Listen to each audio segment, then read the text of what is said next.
Assalamualaikum warahmatullahi wabarakatuh. Apa kabar nih untuk seluruh siswa-siswi saya kelas 10? Semoga masih dalam keadaan sehat walafiat, kita masih belajar dari rumah. Baik, kembali lagi bersama saya Bapak Mahmudi Pradaya Esos dalam pelajaran sosiologi. Sosiologi mengasyikkan.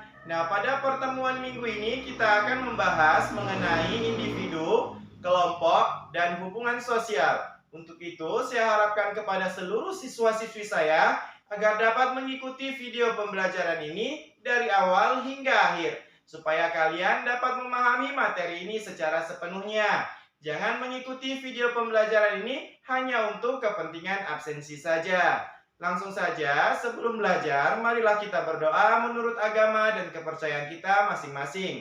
Berdoa, dimulai.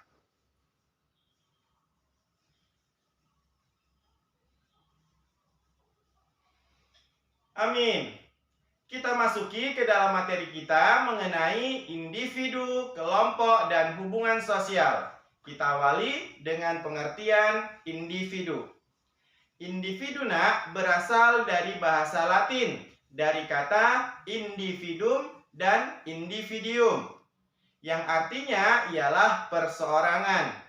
Sedangkan dalam bahasa Inggris, individu berasal dari kata individed, yang artinya adalah tidak bisa dibagi. Karena sejatinya memang individu itu tidak bisa dibagi.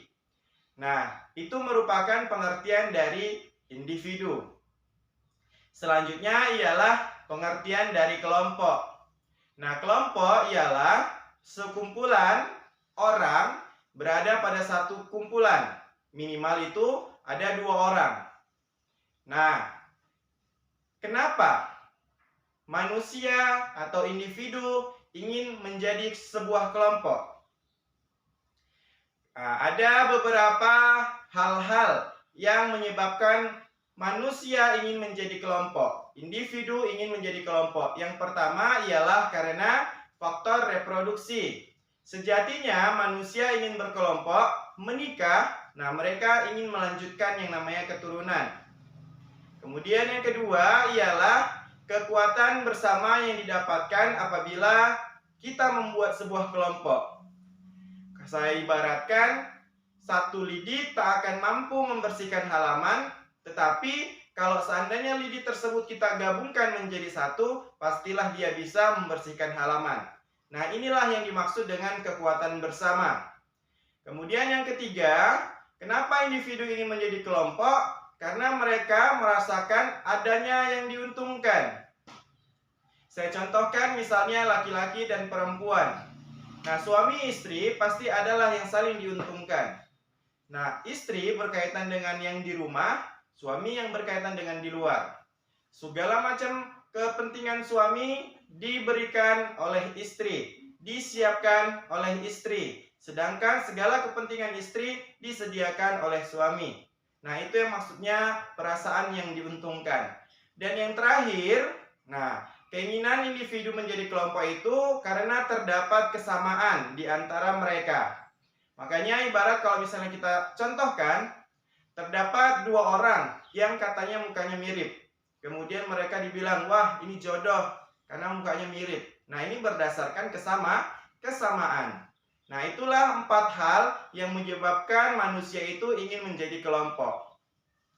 Kemudian di dalam manusia itu ketika manusia itu dilahirkan ke dunia, mereka itu sudah memiliki 2 hasrat pokok.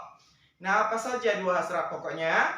Yang pertama ialah ingin menjadi satu dengan manusia lain. Nah, itu dia tadi, ingin dia menjadi sebuah kelompok. Kemudian yang kedua ialah ingin menjadi satu dengan lingkungannya. Karena sudah berkelompok, dia nggak mau cuma kelompok itu saja, maka dia ingin menjadi satu dengan lingkungannya. Nah, apabila kita ingin membentuk sebuah kelompok, haruslah memenuhi beberapa syarat. Nah, syarat untuk menjadi kelompok yang pertama, kita mengakui bahwasannya kita itu merupakan bagian dari kelompok tersebut. Kemudian yang kedua, yang kedua ialah harus adanya interaksi di dalam kelompok tersebut. Jadi kalau seandainya sudah terjadi pengakuan terhadap kalian bahwasanya kalian merupakan anggota kelompok tersebut, kemudian sudah ada interaksi di dalamnya. Nah, yang ketiga ialah harus ada faktor pengikatnya. Dan yang keempat adalah memiliki struktur, dan 5 ialah berproses. Nah, contohnya syarat menjadi kelompok ini, Nak. Nih, misalnya dalam sebuah keluarga. Nah, dalam sebuah keluarga itu ingin menjadi kelompok antara individu dengan individu. Ada pengakuan bahwasanya mereka itu ingin menjalin hubungan yang lebih serius. Kemudian ada interaksi di antara dua orang tersebut. Kemudian diikat dengan faktor yang namanya pernikahan. Kemudian di dalam keluarga itu pastilah ada yang namanya struktur keluarga. Dari kepala rumah tangga, kemudian ibu manajernya, kemudian ada anak-anaknya. Dan yang terakhir ialah berproses, bersistem dan berproses. Nah, ketika ingin menikah, Nak, pastilah ada proses-prosesnya menuju jenjang kepernikahan. Nah, inilah yang disebut dengan syarat untuk menjadi sebuah kelompok. Oke, Nak ya. Nah, selanjutnya yang kita masuki ialah hubungan sosial. Nah, yang pertama ialah hakikat hubungan sosial. Hakikat hubungan sosial ini, Nak, berkaitan dengan yang namanya interaksi sosial. Kalau kita bahas yang dimaksud dengan interaksi sosial, kita balik ke dalam pengertian sosiologi, yaitu ilmu yang mempelajari tentang hubungan timbal balik antara individu dengan individu, individu dengan kelompok, kelompok dengan kelompok. Demikian dengan interaksi sosial, Nak. Nah, interaksi sosial itu hubungannya timbal baliknya antara individunya, individu dengan individu, individu dengan kelompok, kelompok dengan kelompok. Hampir sama pengertiannya. Nah, lalu bagaimana syarat supaya kita itu bisa berinteraksi? Nah, terdapat 2 syarat terjadinya interaksi sosial. Yang pertama ialah kontak sosial, dan yang kedua ialah komunikasi. Nah, kontak sosial, Nak, berasal dari bahasa Latin, dari kata cum dan tangere. Nah, dari kata cum ini berarti bersama, sedangkan tangere ialah menyentuh. Jadi kegiatan bersama yang menyentuh. Namun sejatinya kontak sosial ini, Nak, bukan harus secara langsung saja. Nah, ini dia, terbagi menjadi 2 sifat dari kontak sosial. Yang pertama ialah positif.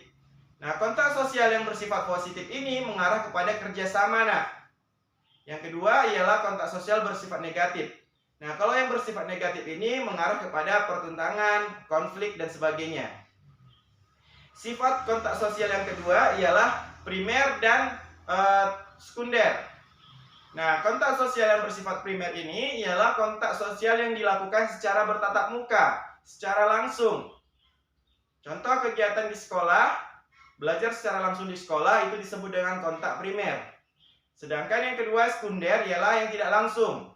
Contohnya seperti sekarang ini. Melalui video pembelajaran kita melakukan pembelajarannya. Nah, berarti kita melakukan pembelajaran secara tidak langsung. Nah, inilah yang disebut dengan kontak sekunder. Oke ya. Kemudian yang kedua ialah komunikasi. Nah, apa yang dimaksud dengan komunikasi? Komunikasi ialah pengiriman dan penerimaan pesan atau berita antara 2 orang atau lebih, sehingga pesan yang dimaksudkan itu, Nak, dapat dipahami. Nah, dalam komunikasi terdapat 5 unsur komunikasi. Apa saja? Yang pertama ialah komunikator. Yang dimaksud dengan komunikator ialah orang yang menyampaikan pesan. Kemudian yang kedua ialah komunikan. Nah, komunikan adalah orang yang menerima pesan. Yang ketiga ialah pesan. Pesan itu berisi berita, wacana, dan sebagainya. Yang keempat ialah media. Media berupa alat yang digunakan untuk berkomunikasi. Dan yang kelima ialah efek. Efek ini merupakan faktor yang menyebabkan atau faktor setelah dari komunikasi mereka mendapatkan apa. Nah, itu yang disebut dengan 5 unsur komunikasi. Selain 5 unsur komunikasi, Nak, di dalam komunikasi juga terdapat 3 tahapan komunikasi. Nah, apa saja? Yang pertama ialah encoding. Nah, encoding ialah proses pembuatan. Kemudian yang kedua penyampaian. Dan yang ketiga ialah decoding. Decoding itu ialah proses penerimaan. Nah, ini berupa simbol-simbol. Misalnya, Nak, dalam kita sekolah, ujian, ya kan? Ada kita buat encodingnya. Misalnya encodingnya seperti ini. 1, 2, 3, 4, 5. Ini jawaban A, ini jawaban B, ini jawaban C, ini jawaban D, dan ini jawaban E. Kemudian kita sampaikan pada teman kita melalui gerak tangan. Dan teman kita mengartikan yaitu tadi. Nah, 1 berarti A, 2 berarti B, 3 berarti C, 4 berarti D, 5 berarti E. Nah, ini yang disebut dengan 3 tahapan komunikasi. Lanjut, kita masuki ke dalam pendekatan interaksi sosial. Nah, untuk mempelajari interaksi sosiologi, untuk mempelajari mengenai pendekatan interaksi, para sosiolog ini menggunakan pendekatan tertentu yang dikenal dengan istilah perspektif interaksionisme.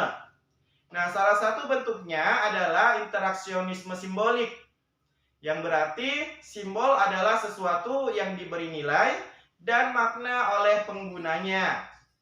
Nah, Herbert Blumer mengatakan bahwasanya terdapat 3 pokok pikiran dalam interaksionisme simbolik, yaitu act. Act ini berarti tingkahnya, tingkah laku. Kemudian thing, sesuatu, dan meaning, artinya. Kemudian sosiolog lain yang memberikan pemikiran serupa tentang kajian interaksionisme simbolik ini ialah Erving Goffman. Nah, Erving Goffman dalam setiap interaksi ada individu yang membuat pernyataan atau expression, dan ada individu yang lain yang menerima kesan, yaitu impression. Nah, Goffman menyebutkan usaha ini sebagai pengaturan kesan, atau kita kenal dengan istilah impression management. Nah, pada saat seseorang itu membuat pernyataan, akan muncul dalam penyampaiannya 2 bentuk. Nah, 2 bentuk pernyataan itu ialah ekspresi yang diberikan dan ekspresi yang dilepaskan. Nah, apa yang dimaksud dengan ekspresi yang diberikan dan ekspresi yang dilepaskan? Nah, ekspresi yang diberikan ialah expression given. Maksudnya, pernyataan yang dimaksud itu untuk memberi kesan atau informasi sesuai dengan aturan yang berlaku. Atau pernyataan yang memang bisa dilakukan ekspresi yang dilepaskan. Sedangkan ekspresi yang dilepaskan tadi, ya kan? Nah, ialah expression given off, yang artinya pernyataan yang mengandung informasi dan memunculkan ciri tertentu dari si pembuat ekspresi terhadap orang lain. Nah, itulah dia pembelajaran kita minggu ini mengenai individu, kelompok, dan hubungan sosial. Apabila terdapat beberapa hal yang tidak dipahami, bisa ditanyakan di dalam kolom komentar. Cukup sekian, saya akhiri. Assalamualaikum warahmatullahi wabarakatuh.